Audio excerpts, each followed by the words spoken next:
இன்றைக்கி கடவுள் நம்மளுக்கு கொடுத்துருக்க வசனம் யோவேல் 1:3. இதன் செய்தியை உங்கள் பிள்ளைகளுக்கு தெரிவியுங்கள்.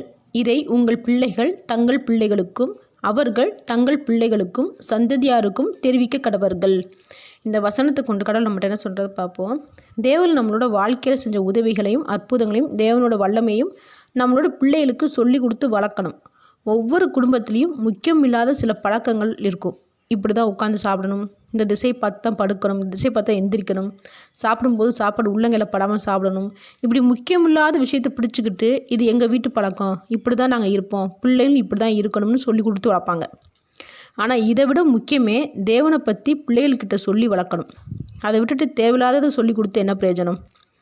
கடவுள் ஏன் அவர் செய்த காரியங்களை பிள்ளைகளுக்கு சொல்லிக் கொடுக்க சொல்கிறாருன்னா, அப்போ தான் பிள்ளைகள் தேவனை விட்டு விலகாமல் நல்ல ஒழுக்கம் உள்ள பிள்ளைகளாக வாழ்வாங்கன்னு. இப்படி இஸ்ரவேலர்கள் செய்யாததுனால தான் இஸ்ரவேலரோட பிள்ளைகள் தேவனை அறியாமல் தப்பு மேல் தப்பு செஞ்சு தேவனோட கோபத்துக்கு ஆளானாங்க. பெற்றோர்கள் ஒரு நாளைக்கு கடவுளை பற்றி எத்தனை தடவை பிள்ளைகள்கிட்ட பேசுகிறோம்? டெய்லி எத்தனை குடும்பங்கள் ஒன்றா சேர்ந்து பைபிள் படிக்கிறோம்?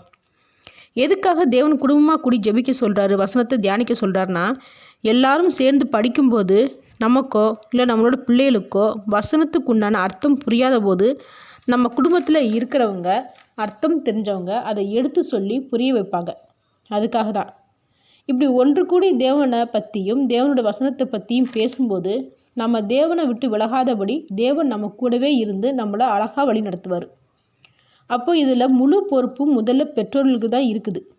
நாம் நல்ல தேவ பக்தி உள்ள பெற்றோர்களாக இருந்து தேவனை பற்றி பிள்ளைகளுக்கு எடுத்து சொல்லும்போது பிள்ளைகளும் தேவனோட பிள்ளைகளாகவே வாழ்வாங்க.